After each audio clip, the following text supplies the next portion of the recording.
One of the world's leading Muslim scholars has issued a fatwa, or an edict, condemning terrorists as the enemies of Islam. Dr. Muhammad Tahir-ul-Qadri, who is the leader of the worldwide religious and educational organization Minhaj-ul-Quran, hopes particularly to turn young Muslim men away from the path of radicalism and extremism. And we're delighted that he's here with us now. Dr. Qadri, welcome. Why did you choose this time to announce the fatwa? Basic reason of choosing this time is, you know, that this wave of terrorism has become very strong in Pakistan and certain other areas and other parts of the world, and they have started slaughtering the people, taking the dead bodies out of the graves and hanging on the trees and bombing everywhere. And I found that some scholars and ulama of the Muslim world, instead of condemning this act of terrorism, an act of brutality, absolutely, I found them silent and speaking in double, some of them in double speak.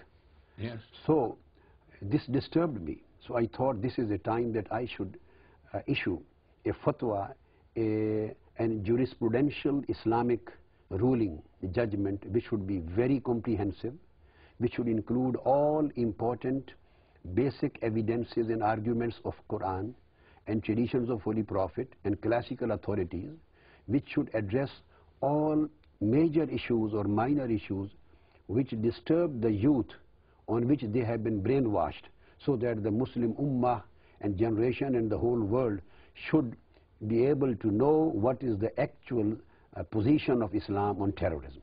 Yes. And I see, absolutely. And it is, as you say, a very full argument.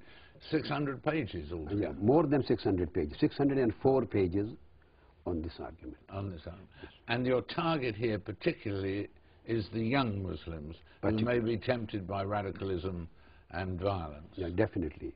Because these are young Muslims, or because of their age, they are being radicalized and they are being brainwashed, and they become extremists. Then because of a specific ideology, then they become radicals, and then they are picked up for suicide bombings. And this was the basic phenomena, a gradual phenomena. I wanted that they should be stopped, not only the brainwashed suicide bombers, but thousands of those youth who are on the road. They have not still become suicide bombers, but they are potentials to become. And they are being brainwashed. They are giving wrong interpretations of Islam, and they are being misguided by the wrong teachings. So this is the target of the whole younger generation particularly, and the whole Muslim community in general.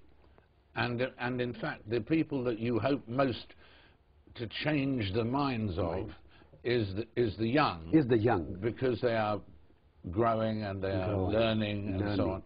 Not so much the older radicals. Older radicals will also get benefit out of that, but main target is the young generation. Older too, because this explains the concepts of Islam. This explains what jihad is. This fatwa explains what is the position of Quran and Sunnah on act of terrorism. What does Islam say on rights of non-Muslims? What does Islam say on public massacre? What does Islam say on mass killings of non-combatants? What does Islam say on suicide bombing? So all these concepts which I have clarified, which the older people were also confused by wrong interpretations, so they will also get benefit out of that. So if they are also corrected, they won't be able to support them. And if the younger generation are corrected, they won't be able to become suicide bombers. And what have you felt about the reaction so far? Have you been encouraged by the reaction, or has there been a lot of opposition? I mean, has it had the reaction so far that you were hoping for? Up till today, the reaction and response which I have seen all over the world, it has encouraged me. Good. Absolutely, it has encouraged me. And it is beyond my expectations. And I am very happy that a very positive response is coming up from the Muslim Ummah and particularly from the whole of Western world. It looks that everybody is assessing and observing this fatwa as if it is going to bring the peaceful atmosphere of humanity back.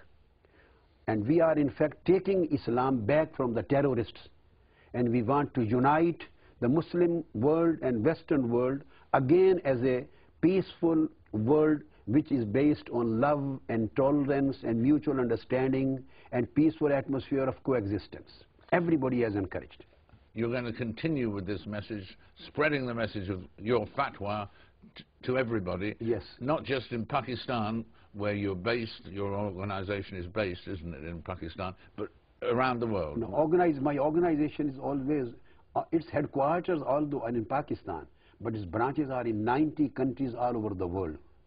So, but I'm going to keep it moving. This is a movement now of de-radicalization. This is a movement of taking Islam back from Al-Qaeda and from the terrorist people. This is a movement of spreading the message of peace, message of love, message of tranquility, message of mutual understanding, message of peaceful togetherness and coexistence. This is a great message, this is the purpose of my life, I think. I have to continue it, and I want thousands of other scholars and voices, they should join me, so that from everywhere we may be able to remove the hatreds and biases. Well, thank you very much for being with us, and we really appreciate you being with us, and the power with which you deliver your message. Thank you very much. Thank you very much, Dr. Qadri. Thank you. Thank you, too. And there, I'm afraid, we have to leave it for this week. Do join us again in 7 days' time for another edition of Across the World.